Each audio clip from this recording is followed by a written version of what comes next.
Hovindism Bonus Number 1, Attacking the Smithsonian.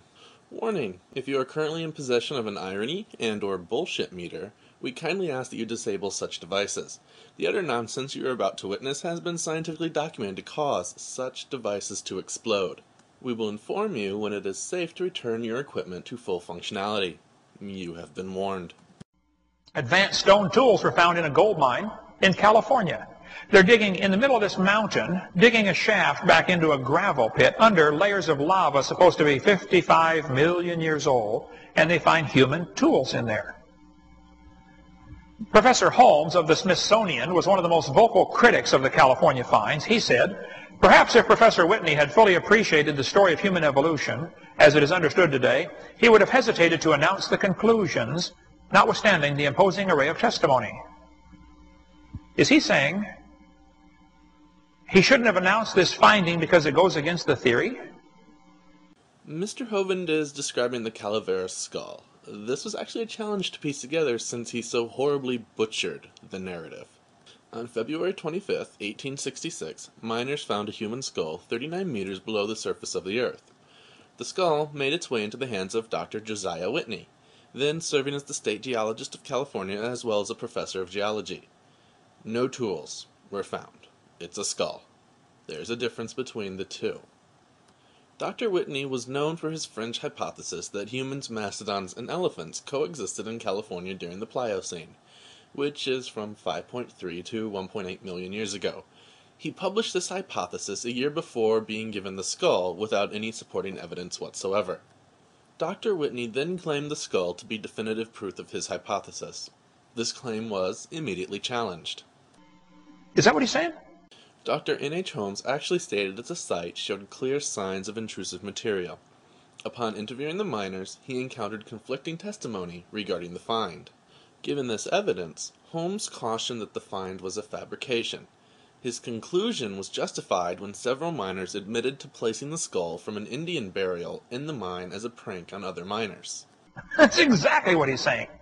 And folks, I'm telling you, there are people that are so dedicated to that stupid evolution theory that they will block out from their mind and from print, if they can, anything that goes against it. They defend the theory with religious fervor.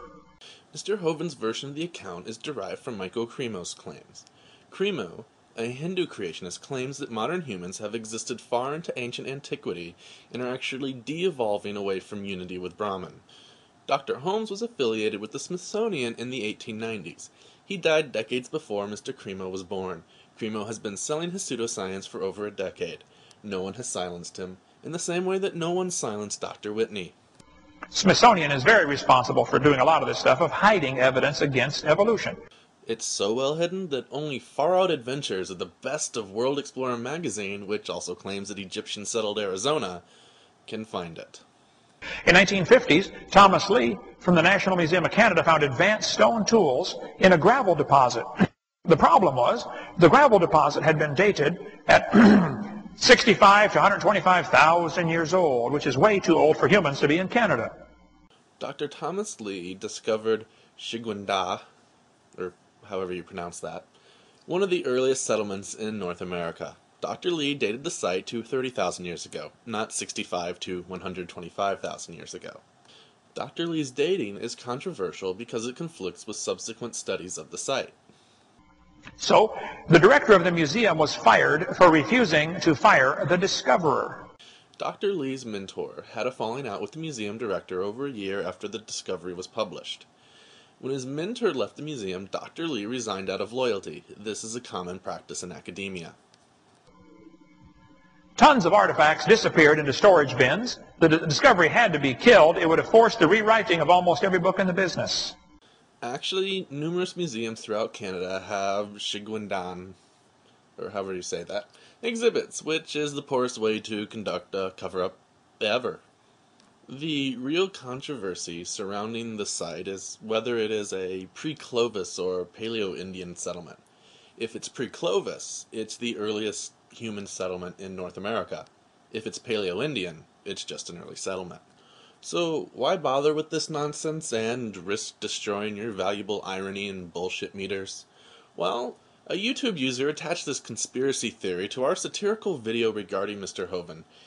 Apparently he chose that instead of our critical analysis videos, which detailed the errors in Mr. Hovind's claims, including this one. What follows is Mr. Hovind's original conclusion to this side topic, as well as the YouTube user's chosen ending.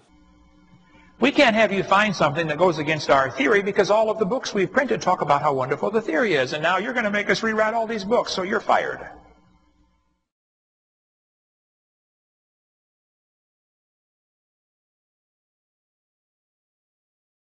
For those of you so inclined, we have left a link to this Hovind Parrot's video in the video description so that you may impart some knowledge on him and correct his epic fail. It is now safe to return all irony and or bullshit meters to full functionality. As a quick conclusion, we're just going to tell you why we made this video. Many people question, do people actually buy into this Hovind nonsense? Well, here's somebody. Go ask them why. Stop asking us why.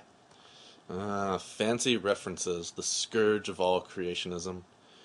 If only they knew how to use Google. Perhaps then they'd be a threat.